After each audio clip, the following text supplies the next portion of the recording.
बच्चों, आज हम दो बैलों की कथा पढ़ने जा रहे हैं। यह कथा श्री मुंशी प्रेमचंद्र जी द्वारा लिखित है। मुंशी प्रेमचंद जी का जीवन परिचय, लेखक परिचय इस प्रकार है।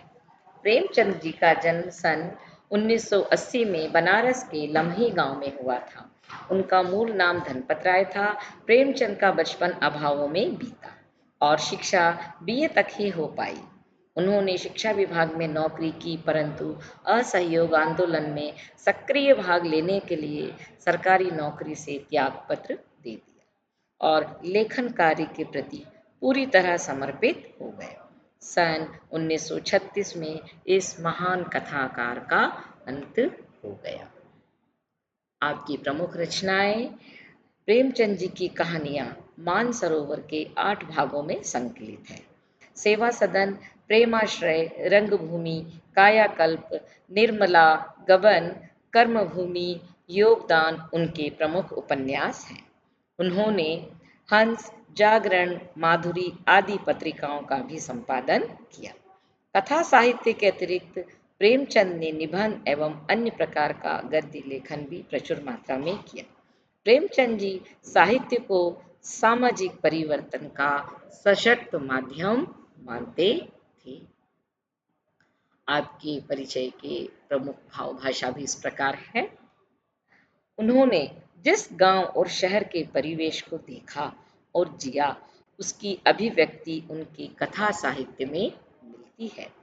किसानों और मजदूरों की दयनीय स्थिति, दलितों का शोषण, समाज में स्त्री की दुर्दशा और स्वाधीनता आंदोलन आदि उनकी रचनाओं के मूल विषय हैं। प्रेमचंद जी के कथा साहित्य का संसार बहुत व्यापक है। उसमें मनुष्य ही नहीं, पशु पक्षियों को भी अद्भुत आत्मीयता मिली है। बड़ी से बड़ी बात को सरल भाषा में सीधे और संक्षेप में कहना प्रेमचंद जी के लेखन की प्रमुख विशेषता रही है। उनकी भाषा सरल, सजीव एवं मुहावरेदार है तथा उन्होंने अरबी, फारसी और अंग्रेजी के प्रचलित शब्दों का प्रयोग कुशलतापूर्वक किया है। बच्चों, आज हम जो दो बैलों की कथा पढ़ने जा रहे हैं, उस कथा के प्रमुख बिंदु इस प्रकार हैं। यह कथा 5 भागों में विभक्त है। यह कथा में हमें 5 पड़ाव मिलेंगे, इसलिए ये कथा 5 भागों में विभक्त है। दो बैलों की कथा के माध्यम से प्रेमचंद जी ने कृषक समाज यानी किसान समाज और पशुओं के भावात्मक संबंध का वर्णन किया है। इस कहानी में उन्होंने यह भी बताया है कि स्वतंत्रता, आज़ादी सहज नहीं मिलती। उसके लिए हमें बार बार संघर्ष करना पड़ता है। इस प्रकार परोक्ष रूप से यह कहानी आज़ादी के आंदोलन की भावनाओं से जुड़ी है। इसके साथ ही इस कहानी में प्रेमचंद जी ने पंचतंत्र और हितोपदेश की कथा परंपराओं का उपयोग और विकास किया है। बच्चों, इस प्रकार के सारांश से हमें कथा की मुख्य बातें पता चलती है। अब बच्चों, इस पाठ में कुछ कठिन शब्द हैं। निरापद, इसका अर्थ है सुरक्षित, सहिष्णुता, सहनशीलता, पछाई, पछाई शब्द का अर्थ है पालतू पशुओं की एक नस्ल को पछाई कहते हैं। गई अर्थात जोड़ी, कुलेल, क्रीड़ा, विषाद, उदासी, पराकाष्ठा, अंतिम सीमा। कुछ और शब्द हम पढ़ेंगे। गण्य अर्थात गणनीय, सम्माननीय। विग्रह मतलब अलगाव या अलग हो जाना। पगहिया, पशुओं को बांधने की रस्सी। गराव, फुंदेदार रस्सी जो बैलों के गले में बांधी जाती है। प्रतिवाद, विरोध करना। टिटकार, टिक टिक का शब्द। मसलहत, हितकार। बच्चों, अन्य शब्द और हैं। रगीदना, खदेड़ना। मल्लयुद्ध, कुश्ती। साबिका, वास्ता या सरोकार। कांजी हौस, लावारिस जानवरों को रखने का स्थान। रेवड़, पशुओं का झुंड। उन्मत्त अर्थात मतवाला। थान, पशुओं के बांधे जाने की जगह को थान कहते हैं। बच्चों, ये कठिन शब्द भी हैं जिनको आपको याद भी करना है। आप इनसे वाक्य भी बना सकते हैं। आइए अब हम कथा पढ़ते हैं। प्रथम भाग जो है पृष्ठ 4 पर अंकित है। हम कथा प्रारंभ करते हैं। कहा जाता है कि गधा जानवरों में सबसे बड़ा बुद्धिमान माना जाता है। कहा जाता है कि गधा जानवरों में सबसे बड़ा बुद्धिमान माना जाता है, किंतु जब आदमी को मूर्ख की उपमा देते हैं तो उसे गधा कहते हैं। प्रेमचंद जी ने यहाँ गधे के चरित्र का व उसके गुणों का वर्णन करते हुए कहते हैं कि ऋषियों मुनियों के जितने भी गुण हैं वे सभी उसमें पराकाष्ठा को अर्थात सीमा के पार पहुंच गए हैं। मतलब सोचिए कितने सारे गुण गधे में पहुंच गए हैं, पर आदमी उसे आज भी बेवकूफी कहता है। वे कहते हैं कि सद्गुणों का अनादर कहीं नहीं देखा। वे भारतवासियों की अफ्रीका में हो रही दुर्दशा का वर्णन भी करते हैं और कहते हैं कि अमेरिका में भारतीयों को घुसने नहीं दिया जाता। बेचारे वहाँ शराब नहीं पीते, 4 पैसे कुछ समय के लिए बचा कर रखते हैं, जी तोड़कर मेहनत करते हैं, लड़ाई झगड़ा भी नहीं करते, फिर भी बदनाम है। जवाब दें तो शायद वे सभ्य कहलाते हैं। पृष्ठ क्रमांक 6 जिस पर हमारी कथा दी गई है अनुच्छेद। इस अनुच्छेद में प्रेमचंद जी ने गधे के छोटे भाई अर्थात बैल को बताया है। जिस अर्थ में हम गधे शब्द का प्रयोग करते हैं उससे मिलते जुलते अर्थ में बछिया के ताऊ का भी प्रयोग करते हैं, किंतु बैल कभी कभी लात मारता है और कई रीतियों से अपना असंतोष भी प्रकट करता है, जैसे सींग मारना, है ना, बार बार पूंछ जोर से हिलाना और तेजी से दौड़ना। ये सब चीजें वो करता है जिससे अपना रोष प्रकट होता है उसका। अतएव उसका स्थान गधे से नीचे है। क्यों नीचे है? क्योंकि वह गधे के समान रोड रोष अपना प्रकट करता है, किंतु गधा वह भी नहीं करता। बच्चों, आज हम जो कथा पढ़ने जा रहे हैं वह कथा इस प्रकार है कि इस कथा में झूरी काछी के 2 बैल थे। एक का नाम हीरा, दूसरे का मोती। दोनों पछाई जाति के थे, सुंदर, काम में चौकस, डील में ऊंचे। बहुत दिनों तक साथ रहने में दोनों में भाईचारा हो गया था। दोनों सामने बैठकर अपनी मूक भाषा में विचार विनिमय करते थे। उनमें ऐसी गुप्त शक्ति थी जिससे जीवों में श्रेष्ठता का दावा करने वाला मनुष्य भी वंचित रहता है। बैलों की दिनचर्या व उनकी दोस्ती का वर्णन करते हुए प्रेमचंद जी कहते हैं कि दोनों एक दूसरे को चाट कर सूंघ कर अपना प्रेम प्रकट करते थे। कभी कभी दोनों सिंग भी मिला लिया करते थे। इस प्रकार दोनों साथ साथ अपना खली भूसा खाते तथा हल या गाड़ी में जोते जाने पर गर्दन हिला हिला कर चलते। इन दोनों की दोस्ती बड़े आत्मभाव की थी। इस प्रकार उनकी मित्रता व प्रेम दर्शाई जाती रही है।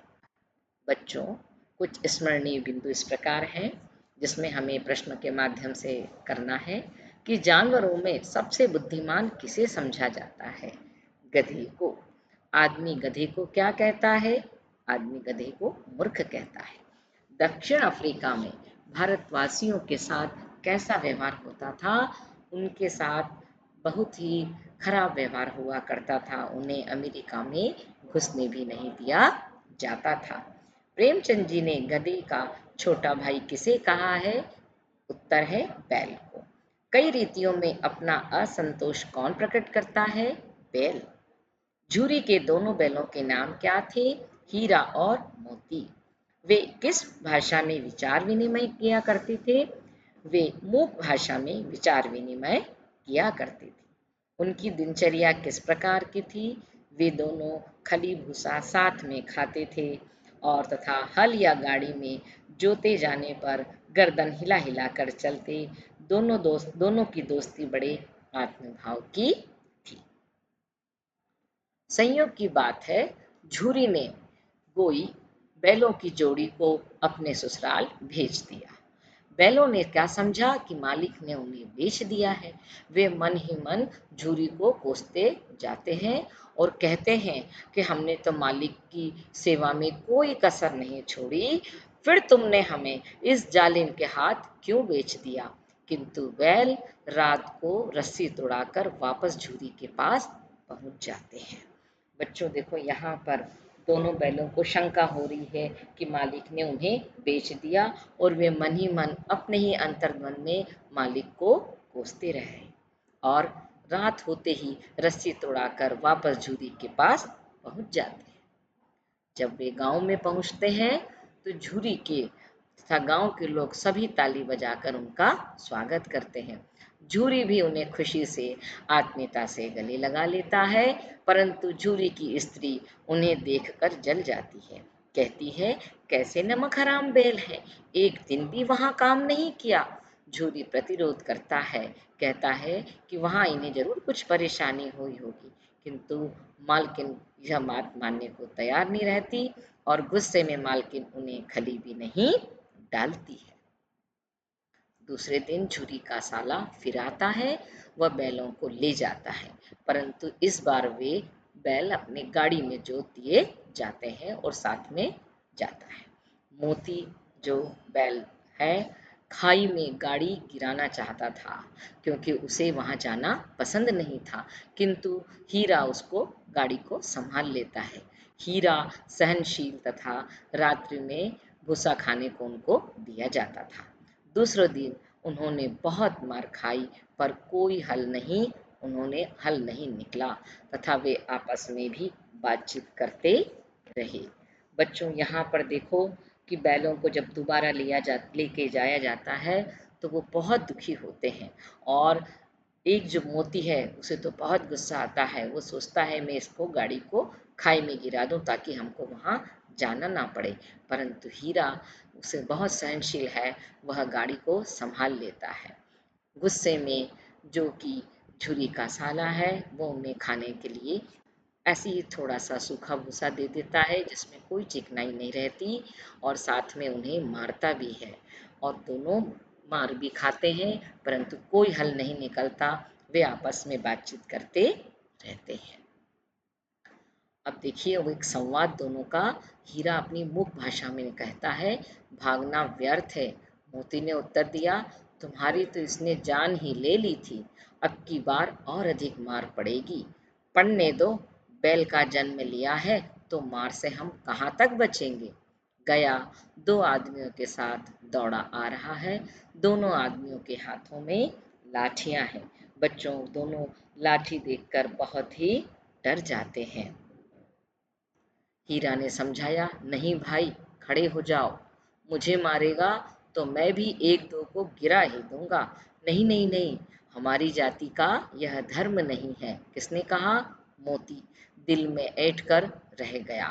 गया आ गया था, और झूरी के साले गया ने उनके साथ कोई मारपीट नहीं की। दोनों के तेवर देखकर गया समझ गया, साथ ही उसके सहायक भी समझ गए कि इस वक्त दोनों बेलों को मारना पीटना ठीक नहीं है। इस कारण से बच्चों, दोनों की आज पिटाई नहीं हो पाई। मैं कुछ आपको महत्वपूर्ण प्रश्न हम यहाँ पर दे रहे हैं, इसको आपको ध्यान से पढ़ना है। झूरी ने गोई को कहाँ भेज दिया था? झूरी ने गोई अर्थात बैलों की जोड़ी को अपने साले के घर भेज दिया था। बैलों ने झूरी के लिए क्या समझा था? उन्होंने यह समझा कि हमारे मालकिन झूरी ने हमें बेच दिया है। बैल वापस क्यों आ गए थे? वे झूरी के घर जाना नहीं झूरी के घर से जाना नहीं चाहते थे, इसलिए वे वापस आ गए। अच्छा, उनका स्वागत किस प्रकार हुआ? गांव के लोगों ने ताली बजाकर उनका स्वागत किया, और झूरी ने उन्हें गले लगाकर तसल्ली। झूरी का साला दोबारा बैलों को ले जाता है, तब वे क्या करते हैं? जब झूरी का साला दोबारा बैलों को ले जाता है तो बैल, जो कि उसमें से मोती है, जो कि बहुत गुस्से वाला है, वह उसे गाड़ी को खड्डे में गिराना चाहता है, परंतु हीरा उसको संभाल लेता है। बैलों के मूक संवादों का वर्णन कीजिए। बच्चों, अभी हमने आपसे कहा, जैसे कि हीरा ने कहा कि भागना व्यर्थ है। मोती ने उत्तर दिया, इसने तो तुम्हारी तो इसने जान ही ले ली थी, अब की बार मार पड़ेगी। पढ़ने दो, बैल का जन्म लिया है तो मार कहाँ से बचेंगे। गया दो आदमियों के साथ दौड़ा चला आता है, जिसको देखकर दोनों को बहुत तकलीफ होती है। बच्चों, हमारे पृष्ठ क्रमांक 9 पर ये मूक भाषा में बैलों के संवाद लिखे गए हैं, इसे आप जरूर पढ़ेंगे। पृष्ठ क्रमांक 10, जिसका सारांश इस प्रकार है। दोनों के सामने फिर वही सूखा भूसा डाला गया। दोनों चुपचाप खड़े रहे। घर के लोग भोजन करने लगे। उस वक्त एक छोटी सी लड़की 2 रोटियां लेकर निकली। दोनों के मुंह में देकर एक एक रोटी चली गई। दोनों के हृदय में मानो भोजन मिल गया हो। उन्हें लगा कि यहाँ भी सज्जन का वास है। लड़की भैरव की थी, उसकी माँ मर चुकी थी। बैलों की को एक प्रकार से उनसे आत्मीयता हो गई थी। बच्चों, जो झूरी की पत्नी झूरी की साले की पत्नी मर गई थी, बच्ची उसी की थी। वह बच्ची को आत्मीयता इसलिए बैलों से हो गई थी क्योंकि वह जानती थी कि उसकी माँ नहीं है। यहाँ पर बैलों के मालिक झूरी भी नहीं है, इसलिए उनको आपस में आत्मीयता हो गई थी। दोनों दिन भर खेत में जोते जाते, डंडे खाते, अड़ते। शाम को थान पर बांध दिए जाते और रात को वही बालिका उन्हें 2 रोटियां खिला जाती। प्रेम के इस प्रसाद की यह बरकत थी कि 2-2 गाल सूखा भूसा खाकर भी दुर्बल न होते थे, मगर दोनों की आंखों में रोम रोम में विद्रोह भरा हुआ था। देखिए बच्चों, यहाँ दोनों में कितना रोष भरा हुआ है कि कब मौका मिले और कब यहाँ से हम चले जाएं। दोनों बैलों ने एक दिन फिर भागने की योजना बनाते हैं। एक दिन मोती ने अपनी मूक भाषा में कहा, अब तो नहीं यहाँ रहा, नहीं जाना यहाँ से हीरा, क्या कहना चाहते हो। एक आध को सींगों पर उठाकर फेंक दूंगा, लेकिन जानते हो वह प्यारी लड़की है, सारा इल्जाम उस बच्ची पर आ जाएगा। इस प्रकार दोनों रोज योजना बनाते। इस प्रकार योजना बनाने के बाद हीरा मोती दोबारा भागने में सफल हो जाते हैं। भागते भागते उन्हें मटर के खेत दिखाई देते हैं। इस प्रकार इसी बीच जब वह खेत देखते हैं और मटर चरने लगते हैं, इसी बीच उन्हें एक सांड आता हुआ दिखाई देता है। हीरा व मोती सांड से मल्ल युद्ध करते हैं। सांड को हरा देने के बाद वे नशे में झूमते हुए चले जाते थे। सामने मटर का खेत देखकर समय से वे घर के लिए निकलते हैं, किंतु वहां पर भी मटर के खेत वाला उन्हें देखता है और उनको दोनों को अपने आदमियों के साथ पकड़ लेता है। और पकड़ने के बाद वे दोनों बैल कांजी हाउस में बंद कर दिए जाते हैं। देखिए, वो भागने के लिए निकले थे, किंतु यहाँ पर भी उनको आज़ादी नहीं मिली और पुनः वह बंदी कारावास कांजी हाउस में बंद कर दिए जाते हैं। कांजी हाउस में दोनों को दिन भर खाना नहीं दिया गया। सारा दिन दोनों मित्र फाटक पर टक टक लगाए रहे, पर चारा लेकर कोई उन्हें आता हुआ दिखाई नहीं दिया। दोनों मित्र ने भागने की फिर योजना बनाई। यह प्रण भी कर लिया, चाहे जान भी गंवाना पड़े तो भी कुछ परवाह नहीं। 2 घंटे की जोर आजमाइश के बाद उनसे एक दीवार गिर गई और बहुत से जानवर उस दीवार से भाग चुके थे, परंतु मोती अपने मित्र की रस्सी खोलने में जुटा था, पर वह रस्सी खोल नहीं सका। 1 सप्ताह तक दोनों मित्र वहां बंधे पड़े रहे। क्यों बंधे पड़े रहे? जैसे ही उनकी रस्सी नहीं खुली, बाकी सभी जानवर भाग चुके थे। उन्हें वहां पर भुगतान करना पड़ा। कांजी हाउस के मालिक ने दोनों को बांध दिया और उन्हें खाना तक नहीं दिया। किसी ने चारों का एक तृण भी नहीं दिया। एक दिन बाड़े के सामने डुगडुगी बजने लगी। डुगडुगी बजते ही लोग वहां आकर देखते और चले जाते। सहसा एक दड़ियल आदमी, जिसकी आंखें लाल मुद्रा में कठोर थी, मुंशी जी से बातें करने लगा। उसका चेहरा देखकर हीरा मोती का दिल कांप उठा। वे समझ गए कि यह कौन है। कहने लगे, गया के घर से नाटक, नाहक ही हम भागे, अब जान न बचेगी। बच्चों, जैसे ही दोनों ने उस आदमी को देखा मुंशी जी से बात करते हुए, हीरे और मोती का दिल कांप उठे, अर्थात वह समझ गए कि यह आदमी हमें मारने के लिए ले जाएगा। अब हमारी कोई भी जान नहीं बचा पाएगा। हम बेकार में ही गया के घर से भागे। यदि हम उसके घर से नहीं भागते तो कम से कम हम जीवित तो रहते। अब बच्चों, यहाँ पर देखिए दोनों की अंतर्दशा कितनी दुखी हो गई। नीलाम हो जाने के बाद दोनों मित्र उस दड़ियल के साथ चल दिए।